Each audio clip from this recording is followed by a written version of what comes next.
அனைவருக்கும் வணக்கம். இன்னைக்கு பார்த்தீங்கன்னா, ஒரு சந்தோஷமான ஒரு வீடியோ தான். ரொம்ப வருஷமா இந்த கோவிலுக்கு போகணும் அப்படின்னு நினைச்சுக்கிட்டு இருந்தேன். ஆனா போக முடியல. அதே மாதிரி இப்போ சமீபத்துல பார்த்தீங்கன்னா, எனக்கு இந்த கோவிலுக்கு போகணும்னு ரொம்ப ஆசை. ஆனா முருகன் கூப்பிடல. சரி எப்பதான் கூப்பிடுவாருன்னு பார்க்கலான்னு பார்த்தா, நம்ம இன்ஸ்டியூட்ல படிக்கிற ஒரு பொண்ணுக்கு அந்த பொண்ணோட அக்காவுக்கு திருமணம். அது பார்த்தீங்கன்னா, நான் நினைச்ச அந்த கோவில்ல தான் பார்த்தீங்கன்னா நடக்கிறதா பத்திரிக்கையில போட்டிருந்தது. நான் நிறைய பத்திரிக்கைகள் வரும். நம்ம பார்ப்போம், அதை வாங்குவோம், எல்லாமே பண்ணுவோம். ஆனா இந்த பத்திரிகை வாங்கினோடனே எனக்கு அவ்வளோ ஒரு சந்தோஷம், அவ்வளோ ஒரு நிம்மதி. சரி நம்மளை முருகன் கூப்பிடுறாரு அப்படிங்கிறத நான் மனசுல எனக்கு பட்டுச்சு. அதோட மட்டும் இல்லாம அந்த பத்திரிகை 2 நாள்ல முருகன் வள்ளி தெய்வானையோட என் கனவுல காட்சி கொடுத்து, அந்த அவருடைய மாலை கீழே விழுகிற மாதிரி எனக்கு காட்சி கொடுத்தாரு. இதை நான் எங்க வீட்டுக்கார்ட்டையும் சொன்னேன். ரொம்ப சந்தோஷப்பட்டாங்க. அதுக்கப்புறம் பார்த்தீங்கன்னா, இந்த மாதிரி நமக்கு கனவு வந்தாலே மாதவிடாய் வரத்துக்கு முன்னாடி தான் அந்த மாதிரி சாமி கனவு வரும் அப்படின்னு நினைச்சு அது ஒரு பக்கத்து பயமாவும் இருந்துச்சு. இந்த திருமணத்துக்கு நம்மளால போக முடியுமா, அந்த நேரத்துல நமக்கு தூரம் ஆகிருமா அப்படிங்கிற பயத்தோட தான் நான் இருந்தேன். ஆனா பார்த்தீங்கன்னா, நல்லபடியா கோவிலுக்கு போயிட்டு வந்துட்டேன். ஸோ அந்த வீடியோ இந்த இதுல ஃபுல்லா சொல்லியிருக்கேன். இந்த முருகனை பத்தி 3 முக்கிய தகவல்கள், புதுசான தகவல்கள் இருக்கு. அது மட்டும் இல்லாம மற்ற கோவில்கள்ல இருக்கிற முருகனுக்கும் இந்த கோவில்ல இருக்க முருகனுக்கும் ஒரு அற்புதமான விஷயம் இருக்கு. அது என்னங்கிறத லாங் வீடியோல இப்ப நான் சொல்ல போறேன். ஸோ வீடியோவை ஸ்கிப் பண்ணாம பாருங்க. அதிசயமான இந்த அற்புத கடவுளை பத்தி தெரிஞ்சுக்கிறதுக்கு எனக்கு இத்தனை வருஷம் ஆயிருக்கு. உங்கள நிறைய பேருக்கு இந்த கோவிலை பத்தி தெரிஞ்சிருக்கும். என்னை விட நிறைய விஷயங்கள் தெரிஞ்சிருந்தா கண்டிப்பா இந்த கோவிலுக்கு நீங்க போயிருக்கீங்க அப்படின்னா கமெண்ட் பண்ணுங்க. எத்தனை பேர் இந்த கோவிலுக்கு போயிருக்கீங்கிறத நானும் தெரிஞ்சுக்கிறேன். ஸோ இந்த கோவிலுக்கோட சிறப்புகள், குழந்தை பேர், திருமண தடை நீங்கிறதுக்கு, இது எல்லாத்துக்குமே ஒரு அற்புதமான ஒரு பரிகாரமும் இருக்கு. இந்த தல வரலாறை கேட்டீங்கன்னா அப்படியே ஆச்சரியப்படுவீங்க. அந்த மாதிரி ஒரு அற்புத கடவுள், அற்புத கோவில். இந்த கோவிலை பத்தி தான் நம்ம சொல்ல போறோம். இந்த முருகனை பத்தி சொல்லும் போது சிவனையும் அன்னை காமாட்சியும் வருவாங்க. அவங்களுடைய அருளும் பார்த்தீங்கன்னா இதுல சேர்ந்தே கிடைக்க போகுது. ஸோ இந்த வீடியோவை ஸ்கிப் பண்ணாம பாருங்க. உங்களுக்கு இந்த கோவிலுக்கு போறதுக்கான வாய்ப்பு கிடைச்சா கண்டிப்பா நீங்க மிஸ் பண்ணாம போங்க. எனக்கு இத்தனை நாளா இவ்வளோ நாளா வேண்டி இவ்வளோ பூஜைகள் பண்ணி, எங்க ஊர் பக்கத்துல தான் இந்த கோவில் இருக்கு. ஆனா போனதுக்கு இத்தனை வருஷம் நான் வேண்டி விரும்பி அதுக்காக நான் அவ்வளவு பூஜைகள் பண்ணதுனால கிடைச்ச பலன் நான் நினைச்சுக்கிறேன். ஸோ ஏதோ ஒரு காரணத்துக்காக நம்மளை முருகன் அங்கே வர வச்சிருக்காரு. அப்படி அந்த கோவிலுக்கு வந்த எல்லாருக்குமே அங்கே நல்லதுதான் நடந்திருக்கு. ஸோ பார்த்தீங்கன்னா, குழந்தை பேருக்கு எப்படி ஒரு பரிகாரம் சொல்றாங்க, திருமணத்துக்கு நல்லதுக்கு சொல்றாங்க. அதே மாதிரி இங்க இருக்க தல விருட்சம், இந்த தல வரலாறு எல்லாமே ரொம்ப சிறப்பா இருக்கு. இங்க இருக்க முருகன் பார்த்தீங்கன்னா வேற எந்த கோவிலையும் இல்லாத மாதிரி ஒரு முருகன். இந்த முருகனை நீங்க தரிசிச்சிட்டீங்கன்னா கண்டிப்பா கமெண்ட்ல சொல்லுங்க. நானும் தெரிஞ்சுக்கிறேன். நிறைய பேர் இந்த கோவிலுக்கு போய் பயனடைவாங்க. சரி இப்ப வாங்க நம்ம வீடியோக்குள்ள போகலாம். வள்ளி தெய்வானையை விட முருகன் கனவுல எனக்கு காட்சி கொடுத்ததை அந்த கோவிலில் நான் நேரில் போய் பார்த்தம்போது எனக்கு உடம்பே சிலிர்த்து போச்சு. அப்படிப்பட்ட ஒரு அற்புதமான ஒரு கோவிலுக்கு நாங்கள் வந்திருக்கோம். இந்த கோவிலுக்கு நான் வந்தது திங்கட்கிழமை சதுர்த்தி அன்னைக்கு முருகனையும் அந்த விநாயகர் பெருமானையும் நல்லபடியாக தரிசிச்சாச்சு. இந்த லாங் வீடியோ தான் இது. அதை ஸ்கிப் பண்ணாமல் பாருங்கள். நான் ஏற்கனவே இன்ட்ரோடக்ஷனில் சொன்ன மாதிரி பத்திரிக்கை வச்சு அழைச்ச ஒரு அற்புதமான ஒரு கடவுள் தான் முருகன். இந்த முருகனை பார்க்க தான் சந்தோஷமாக போயிட்டுருக்கோம். காடு மலை எல்லாம் தாண்டி போய் தான் முருகனை பார்க்க முடியும். ஏன்னா குன்றிருக்கும் இடத்துல தான் குமரன் இருப்பார். அந்த குன்றுக்கு கீழே பார்த்தீங்கன்னா சிவபெருமானும் காமாட்சி அம்மாவும் அவங்களுக்கு துணையா கீழேயும் பார்த்தீங்கன்னா காட்சி கொடுக்குறாங்க. இந்த சிவபெருமானும் அந்த காமாட்சி அம்மனும் நம்ம எப்படி இங்க மக்களுக்கு நல்லது செய்கிறோமோ அதே மாதிரி இங்க இருக்க குன்றுல நம்ம மகனும் இருந்து மக்களுக்கு நல்வழி காட்டணும் அப்படிங்கிறதுக்காக சிவனின் திருவிளையாடலால உருவான ஒரு அற்புதமான ஒரு கோவில் தான் இந்த பால தண்டாயுதபாணி கோயில். இது எங்க இருக்குன்னு பார்த்தீங்கன்னா செட்டிக்குளத்துல இருக்கு. செட்டிக்குளம்ங்கிற பேர் எப்படி வந்துச்சுன்னா, இது முருகனின் திருவிளையாடல் அகத்தியர் கிட்ட. அகத்தியர் ஒரு முறை வந்துட்டு இருக்கும்போது அவர்கிட்ட முருகன் செட்டி வேடத்துல, அதாவது செட்டியார் அந்த காலத்துல பார்த்தீங்கன்னா வணிகம் செய்வாங்க இல்லையா, அதனால வளையல் வியாபாரி அந்த மாதிரி வேடம் அணிந்து அகத்தியருக்கு காட்சி கொடுத்தனால இந்த ஊர் பேர் செட்டிக்குளம் அப்படின்னு சொல்லப்படுது.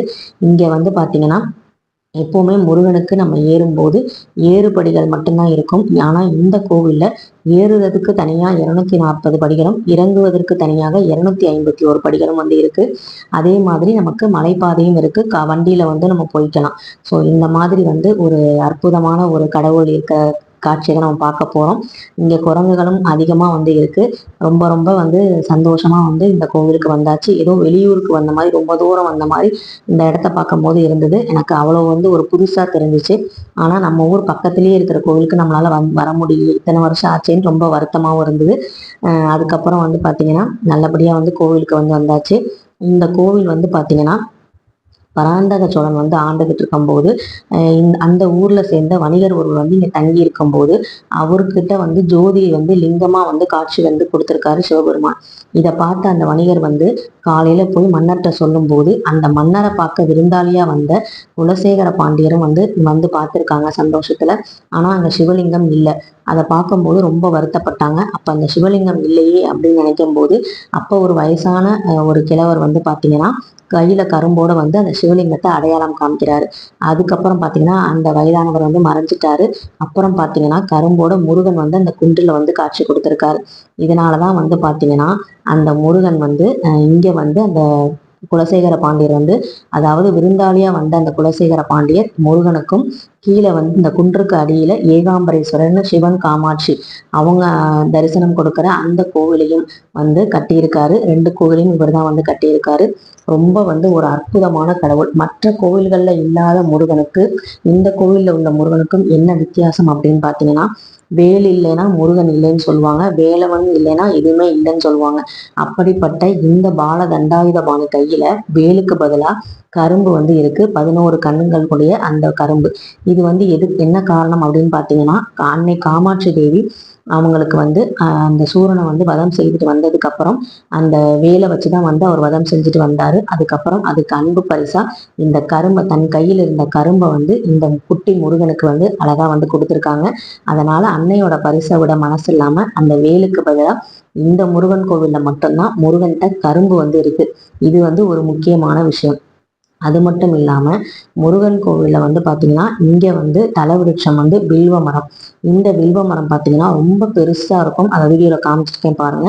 ரொம்ப பெருசா இருக்கும், இலைகள்லாம் ரொம்ப பெருசா இருக்கும். அதுக்கு கீழே வந்து பாத்தீங்கன்னா ஒரு சின்ன முருகன் சிலையும் இருக்கு. இதுல வந்து காப்பு கட்டி தான் திருவிழாவே வந்து ஆரம்பிப்பாங்க அப்படின்னு அங்க இருக்க அங்க பூசாரி வந்து சொன்னாங்க. இதான் வந்து அந்த வில்வ மரம். இதுல வந்து இந்த தொட்டில்லாம் வந்து கட்டி எல்லாம் வந்து வேண்டுதல்லாம் வச்சிருக்காங்க. இதுவும் வந்து ரொம்ப ரொம்ப ஒரு விசேஷமானது. அதே மாதிரி பால தண்டாயுத பாணியா இருக்கிற முருகன் எல்லா இடத்துலையுமே, அதாவது பழனியில இருந்தா கூட அவருக்கு வந்து மொட்டை அடிச்ச மாதிரி அப்படிதான் இருப்பாங்க, முடி வந்து இருக்காது.